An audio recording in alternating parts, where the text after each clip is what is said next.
Welcome to This Explainer. I am so thrilled you're joining us today because, let's be honest, we're tackling something that is just incredibly frustrating for independent creators and service providers.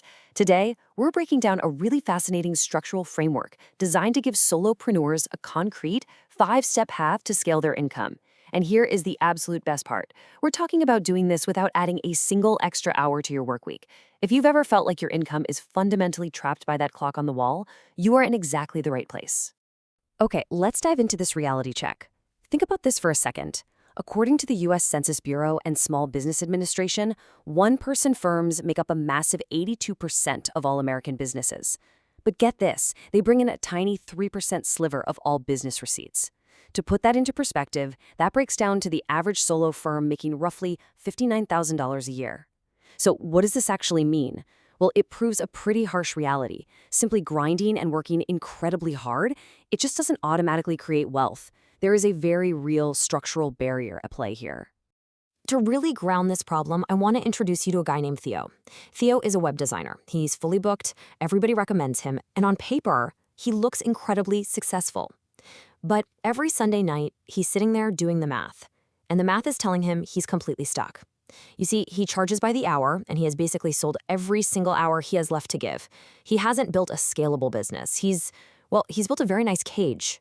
He looks at his packed calendar and realizes that it doesn't represent room to grow. It's proof that he has hit a hard, absolute ceiling.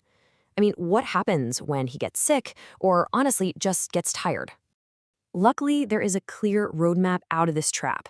In this explainer, we're going to use 5 specific multipliers from our source material to shift our entire mindset from addition to multiplication. We'll be looking at the ceiling of hours, the offer and price reframe, earning while you sleep, the AI delivery engine, and finally, offers that sell each other. Section 1. The ceiling of hours. Adding versus multiplying.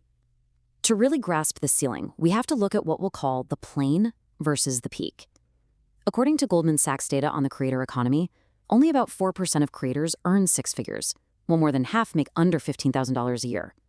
It's this massive, flat plane of modest earners, and then a tiny, steep peak of top earners. And you know what? The difference between those two groups is absolutely not hustle. The people stuck out there on the flat plane are living a life of pure addition.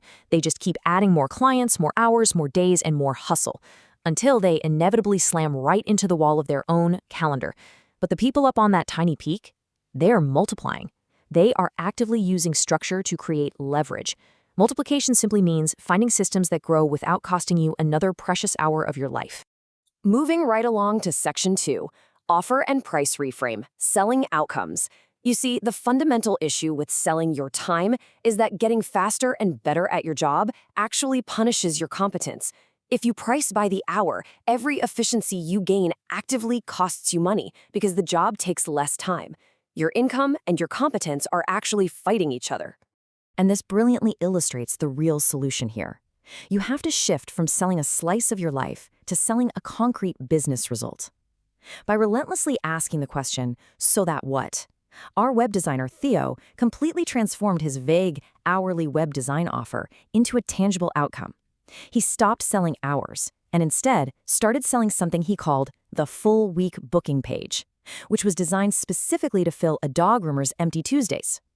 He put boundaries on the offer, named the results, and essentially wiped the word hour from the conversation entirely. Once you reframe that offer, you can totally rethink your pricing. Let's walk through Theo's 40-hour dental site rebuild. The exact same 40 hours of work can literally carry 4 wildly different price tags, and it's based entirely on the specific question he asks. If he asks, what did this cost me? He falls back on cost plus or hourly pricing, tying his income right back to his sweat. If he uses a fixed project price, sure, he takes a small step away from the clock. But if he asks, what is this worth to them? That's when he reaches value-based pricing. He prices the outcome, like stopping a weekly leak of lost dental patients, which has massive value to the client and completely ignores how long it actually took him to do the work. I really want you to remember this exact phrase. A higher hourly rate is a taller cage. It is not the door. Simply raising your rates isn't the true solution here, because at the end of the day, it still chains you to a clock with a hard 24-hour limit. To truly escape, we need to fundamentally package the delivery of what it is we actually do. Which brings us to Section 3, earning while you sleep. the product ladder. Let's talk about Theo again.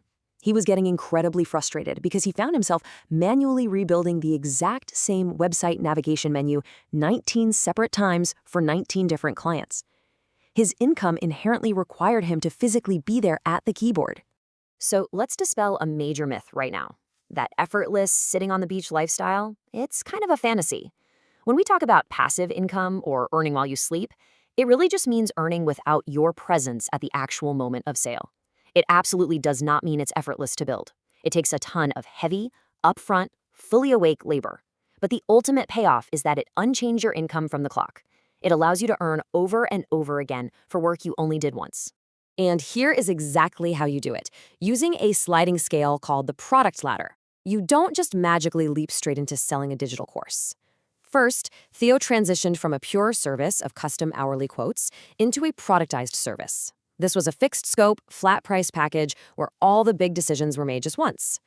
Then finally, for all those repeated components he was building 19 times over, he completely detached his labor and created a digital product.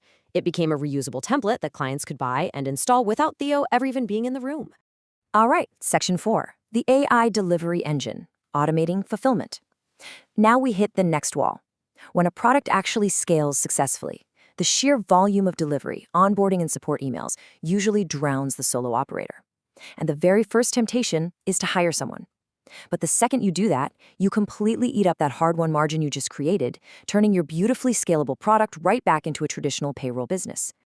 Now, what's really interesting about this slide is the massive leveling effect we see in this Brynjolfsson study on AI productivity. It proves that AI boosts the productivity of experts by about 14%, but it boosts novices by a staggering 34%. Think about it. As a solo operator, you might be an absolute master at your specific craft, but you are effectively a total novice when it comes to the dozen different admin and support tasks you're forced to juggle every day. AI disproportionately helps exactly this kind of inexperienced generalist work. And a separate study published in Science by Noi and Zhang totally backs us up. It shows a 40% time reduction and an 18% quality boost in professional writing tasks when using AI. What this practically means is that an AI system can perfectly handle the rough first drafts of your onboarding emails, your project briefs, and all those routine support replies, vastly raising the floor of a generalist's everyday output. So the absolutely crucial point here is understanding what to hand over to AI and what to keep for yourself. It comes down to the rule of AI. Automate the wrapping, never the gift. Looking at Theo's delivery engine map, all the routine scaffolding, things like welcome emails, asset gathering, simple summaries, that all goes straight to AI. But the irreducible craft, his very specific design taste, the final build quality, and those genuine human relationship moments, those must stubbornly stay human. That is the actual gift the client paid for. And that brings us to Section 5, offers that sell each other, the stack. This final multiplier tackles a hidden vulnerability. You see, if you only have one really great offer, you are leaving a frankly enormous amount of money on the table. It forces you to turn away cautious browsers who think it's just too expensive, and it turns away massive clients who look at it and think it's way too small. To solve this, we don't just throw together a scattered menu of random services. It's like a staircase. We have to build a logical path. Theo built an entry offer, a relatively cheap, low-risk launch kit that over-delivers and essentially manufactures trust. That trust seamlessly feeds right into his core product, which is the engine-delivered studio site. And eventually, when those clients grow, they naturally become perfect candidates for his expensive, high-touch brand partner tier. Every single rung of the ladder effortlessly sells the next. Bringing all of this together, these 5 multipliers represent a sequential, 90-day structural build. You absolutely must go in order here. Reframe the offer, price the value, productize the delivery, install the AI engine, and then finally build the stack. The Solo Million isn't a sprint you run by just hustling harder. It is a solid architecture, a structure that you deliberately and carefully install. I want to leave you with a bit of a provocative thought to wrap up our explainer today. If you sat down right now and calculated your absolute ceiling of hours, taking your current rate and multiplying it by the absolute maximum number of hours you could physically work in a week, how close are you to hitting that wall? If you can already see the ceiling, well, it's time to stop climbing it and start building the multipliers to go right around it. Thanks so much for joining me on this explainer, and I highly, highly encourage you to start applying these frameworks to your own business today.